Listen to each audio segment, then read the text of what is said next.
Lyca மாதிரி பெரிய நிறுவனங்கள், பெரிய கார்ப்பரேட் நிறுவனம் பல கோடிகளை வந்து தமிழ் திரையுலகில் வந்து இன்வெஸ்ட் பண்ணி பெரிய நிறுவனமாக வந்தாங்க, பெரிய தயாரிப்பாளராக வந்தாங்க. வந்தபோது ஒரு பெரிய தயாரிப்பாளராக பார்க்கப்பட்டார்கள்.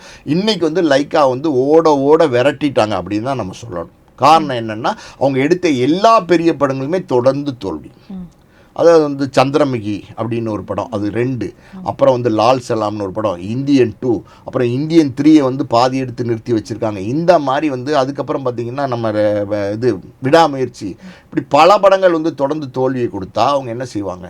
சரி, ஒரு படத்துக்கு வந்து 50 கோடி 60 கோடி 80 கோடி 100 கோடி எல்லாம் போய் 150 கோடி 350 கோடி 450 கோடின்னு போகும்போது பெரிய தோல்வி கிடச்சிச்சின்னா அவங்க என்ன செய்வாங்க? எத்தனை படத்தில் தான் தோற்றுக்கிட்டே இருப்பாங்க. இப்போ அஜித் படம் விடாமுயற்சி எடுத்துக்கிட்டிங்கன்னா கிட்டத்தட்ட பெரிய பட்ஜெட், கிட்டத்தட்ட 300 கோடி ரூபாய்க்கு மேலே முதலீடு செய்யப்பட்ட படம். அதில் பாதி அமௌண்ட்டு லைக்காக வந்துச்சா அப்படின்னாலே அதுவே கேள்வி.